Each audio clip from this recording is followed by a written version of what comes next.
इसरो ने अंतरिक्ष विज्ञान के क्षेत्र में ऐसा कदम बढ़ा दिया है जो भारत को स्पेस टेक्नोलॉजी में दुनिया से मीलों नहीं कई प्रकाश वर्ष आगे कर देगा।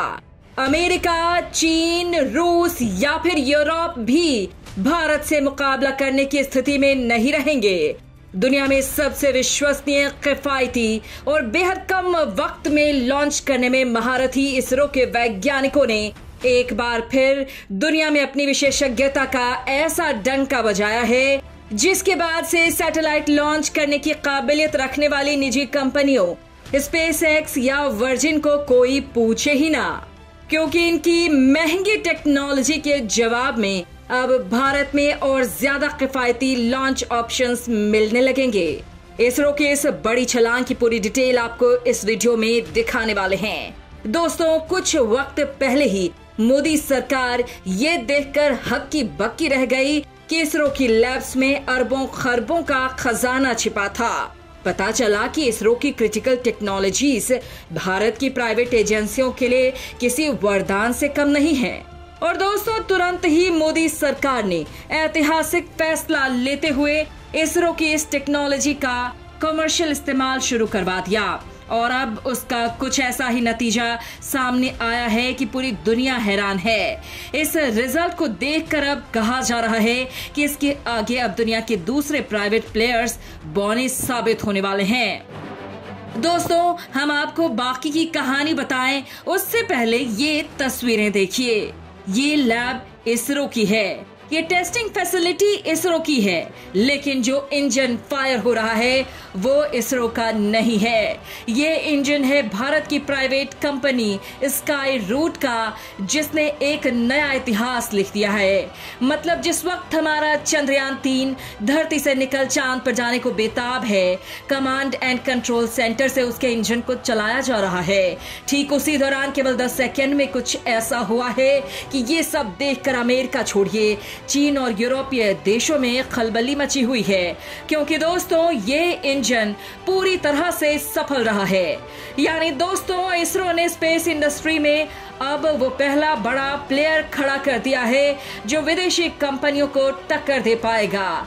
इससे भारत के स्पेस सैटेलाइट लॉन्च सेक्टर में बूम आएगा और देश की कमाई भी बढ़ेगी। दोस्तों, ये कंपनी अपने लॉन्च व्हीकल्स की जांच में इसरो की तकनीकी विशेषज्ञों की भी मदद ले रही है।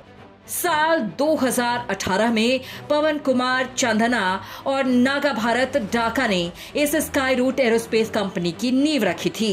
निजी तौर पर सैटेलाइट लॉन्च व्हीकल्स बनाने वाली एक प्राइवेट स्टार्टअप कंपनी है। कंपनी छोटे उपग्रहों को स्थापित करने वाले 3 लॉन्च व्हीकल्स बना चुकी है, जिनमें एक का टेस्ट भी हो चुका है। स्काई रूट ने अपने पहले लॉन्च व्हीकल का नाम विक्रम 1 रखा है। स्काई रूट एरोस्पेस पहला भारतीय स्टार्टअप है जिसके जरिए देश के पहले निजी रॉकेट इंजन रमण का भी सफल टेस्ट किया जा चुका है। कंपनी 3 रॉकेट पर काम कर रही है। इसरो संस्थापक विक्रम साराभाई की याद में इनका नाम विक्रम 1, 2 और 3 रखा गया है। विक्रम 4 चरण में काम करने वाला रॉकेट है। तो वहीं दोस्तों, कंपनी ने इंजन का नाम रमण रखते हुए इसके जरिए नोबेल पुरस्कार विजेता सर सीवी रमन को श्रद्धांजलि देने की कोशिश की है। रमन इंजन में UDMH और NTO तरल ईंधन का इस्तेमाल हुआ है। 4 इंजन वाला ये क्लस्टर 3.4 kN थ्रस्ट जनरेट करता है। ये इंजन कई उपग्रहों को एक ही बार में अलग अलग कक्षा में स्थापित कर सकता है। और दोस्तों, अब इसी स्काई रूट के दूसरे इंजन को लेकर इसरो ने बड़ी गुड न्यूज दी है। इसरो ने कहा है कि उसकी लिक्विड थ्रस्टर टेस्ट फैसिलिटी में स्काई रूट के रमन 2 इंजन का टेस्ट पूरी तरह से सफल रहा है, जिसे स्काई रूट ने समुद्र लेवल पर 820 न्यूटन और वैक्यूम में 1460 न्यूटन का दबाव पैदा करने के लिए बनाया है। इंजन में मोनोमिथाइल हाइड्रोजन और नाइट्रोजन टेट्रोक्साइड को ईंधन के रूप में यूज किया गया है। इस इंजन को केवल 10 सेकंड के लिए फायर किया गया और ये पूरे पैरामीटर्स पर खरा उतरा है। अब ये विक्रम 1 रॉकेट के 4th स्टेज में लगाया जाएगा।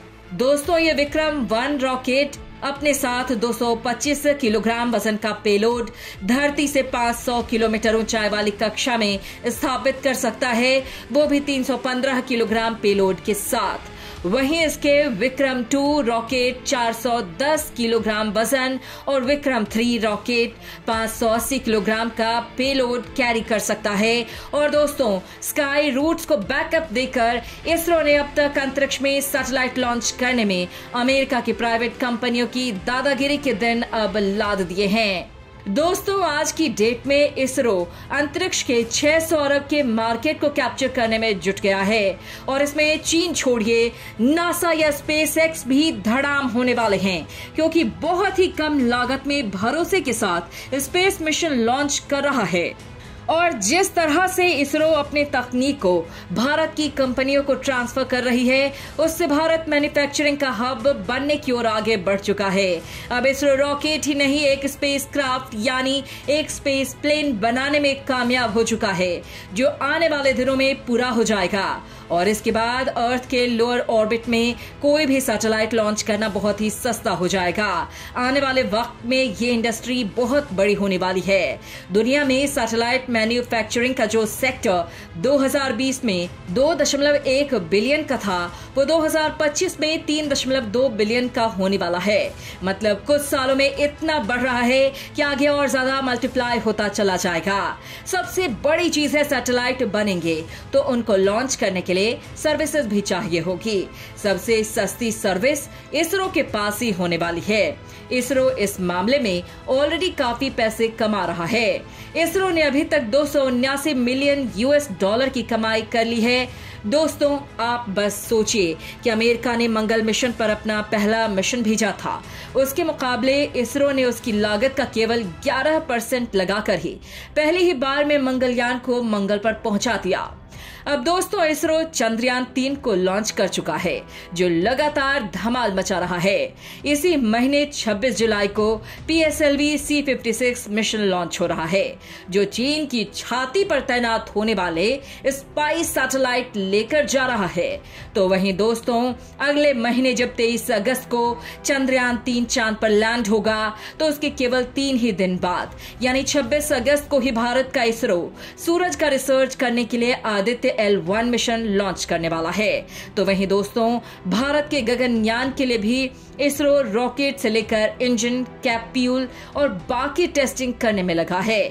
अगले महीने सबसे तगड़ा टेस्ट यानी पैड अबॉर्ट टेस्ट होने वाला है। और दोस्तों, इन सब मिशन की लॉन्चिंग के लिए इसरो के पास इस वक्त SSLV जैसे छुटकू रॉकेट से लेकर LVM-3 जैसे भारी भरकम रॉकेट मौजूद हैं। SSLV कुछ ही वक्त में रेडी ऑन डिमांड मोड में छोटे सैटेलाइट लॉन्च कर सकता है, तो मझोले आकार के सैटेलाइट PSLV रॉकेट लॉन्च कर देते हैं। तो वहीं भारी भरकम सैटेलाइट्स यानी 8000 किलोग्राम वजन वाले सैटेलाइट भी इसरो LVM-3 के जरिए लॉन्च कर सकता है। मतलब हर तरह के मार्केट पर कब्जा होने जा रहा है। स्पेस इकोनॉमी साल 2025 तक 600 अरब डॉलर तक पहुंच जाएगी और इसमें भारत के लिए बड़ा मौका खुल रहा है। भारत का इसरो बहुत ही भरोसेमंद है। साथ ही भारत में सैटेलाइट भेजने का खर्च दूसरे देशों के मुकाबले कहीं कम है। जियोपॉलिटिकल लिहाज से भी इस वक्त भारत यूरोप, अमेरिका, ऑस्ट्रेलिया और जापान इन सभी देशों का करीबी बना हुआ है। लिहाजा भारत एक विश्वसनीय विकल्प बनकर उभरा है। इसरो की commercial company new space India limited ने हाल ही में ब्रिटेन की कंपनी वन वेब के 72 सैटेलाइट लॉन्च किए हैं। मोदी सरकार भी इसरो को लगातार प्रोत्साहन दे रही है, ताकि स्पेस के क्षेत्र में स्टार्टअप को भी बढ़ावा दिया जा सके। इस वक्त भारत की new space company 52 international customers को सर्विसेज दे रही है। और दोस्तों, स्पेस इकोनॉमी का आकार बहुत ही तेजी से बढ़ रहा है, जिसमें भारत दनादन चौके छक्के मार रहा है। दोस्तों, साल 2020 में ग्लोबल स्पेस इकोनॉमी में भारत का हिस्सा करीब 2.5% यानी 2.6% और ये करीब 9.6 अरब डॉलर के बराबर बैठ रहा था। लेकिन अब वो बात सुनिए जो बेहद मजेदार है, वो ये कि 2025 तक भारत दुनिया में 13% का योगदान दे रहा होगा। हर 6% की ग्रोथ के साथ भारत की स्पेस इकोनॉमी 13 अरब डॉलर तक पहुंच जाएगी।